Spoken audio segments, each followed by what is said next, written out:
शंकर के मंदिर में प्रतिदिन जाने वाले को और एक और चीज अपने स्मरण में रहे, अगर शिव के मंदिर नहीं जा सकते तो अपने घर में जो शिवलिंग है उस पर जल चढ़ाओ।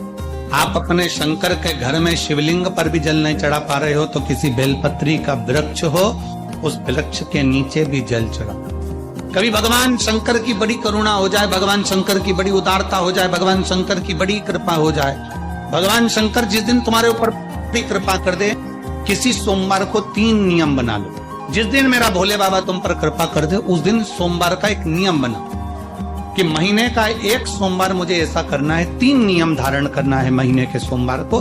पहला, सुबेरे जाकर शंकर भगवान को 1 लोटा जल चढ़ाना है। दूसरा, दोपहर के समय पर जाकर मुझे बेलपत्री के वृक्ष के नीचे एक चावल का दाना रखकर बेलपत्री की 7, 11, 21, 108, 51 जितनी परिक्रमा आप लगा सकते हो वो लगाना है। और तीसरा, बेलपत्री के वृक्ष के नीचे और शंकर के मंदिर के दरवाजे पर मुझे एक घी का दीपक लगाना है। बस ये 3 नियम जिसने महीने में एक बार ले लिया, समझ लो उसको पीछे हटने की जरूरत नहीं, वो आगे ही बढ़ेगा।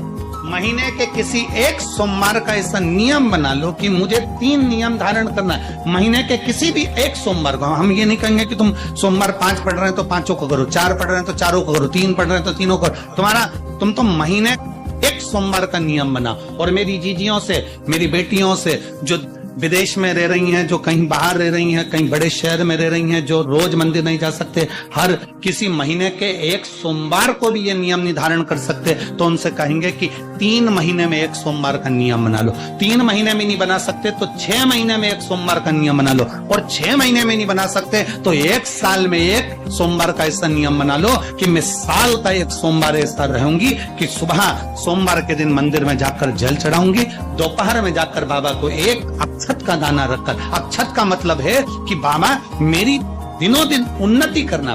बेलपत्री के वृक्ष के नीचे जो अक्षत रखा जाता है वो उन्नति के लिए रखा जाता है। शंकर के शिवलिंग पर जो अक्षत रखा जाता है वो रोग मुक्ति के लिए रखा जाता है। अशोक सुंदरी पर जो अक्षत रखा जाता है वो संतान प्राप्ति के लिए रखा जाता है। षडानंद कार्तिकेय की ओर जो अक्षत रखा जाता है वो हमारे बच्चों की सुख समृद्धि के लिए रखा जाता है। विनायक की ओर, गणेश जी की ओर जो अक्षत रखा जाता है वो हमारे घर में कोई मंगल कार्य आ जाए उसके लिए रखा जाता है। और जो पीठिका होती है जिसपे शिवलिंग रखा होता है, पार्वती जी का हस्तकमल, उस पर अक्षत रखा जाता है तो नारी के अखंड सौभाग्य के लिए रखा जाता है। अक्षत रखने का भी तरीका है।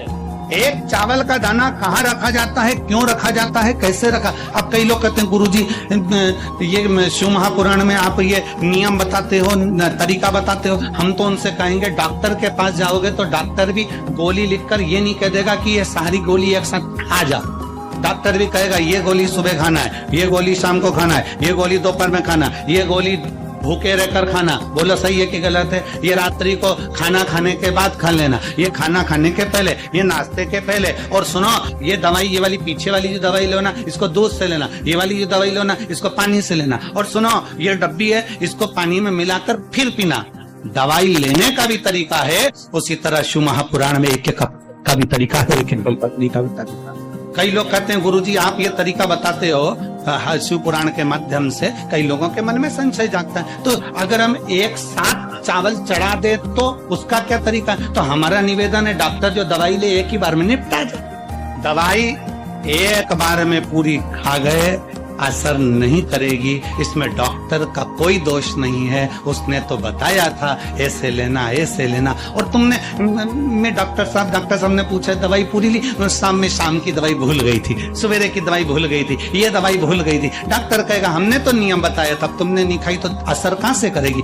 तुम असर कब करती है जब हम पूजन के तरीके को जान जाए, जब हम अर्चना के तरीके को जाए। आप साल भर का एक सोमवार निकाल लो, 6 महीने का एक सोमवार निकाल लो, 3 महीने का एक सोमवार निकाल लो, महीने का एक सोमवार निकाल लो। अपने से दिल में बन जाए तो एक सोमवार ऐसा निकालो जिसके 3 नियम धारण हो। पहला, उसी सोमवार जिसको कर रहे हो उस दिन सुबह जल चढ़ाना। दूसरे, दोपहर के समय पर जाकर बेलपत्री के वृक्ष के नीचे एक चावल का दाना रखना। और परिक्रमा बेलपत्र की जितनी तुमसे बन जाए, जितनी तुम्हारे शरीर की कैपेसिटी। हम तो ये भी नहीं कहते कि तुम भूखे रहकर भगवान का भजन करो। हम तो यहाँ तक कहते हैं, हमारे पुष्टि मार्ग में यहाँ तक कहा गया कि वल्लभ कुल की एकादशी करो, भले बकरी जैसे चरो पर एकादशी करो। हम तो ये भी नहीं कहते कि तुम व्रत बहुत भारी करो, तुम व्रत उपवास भी बहुत बहुत टेंशन वाला करो। ना ना ना, बहुत भूखे रह रहे हो, बहुत प्यासे रह रहे हो, और मालूम पड़े कि भगवान हमें मिलेगा, भगवान हमें मिलेगा।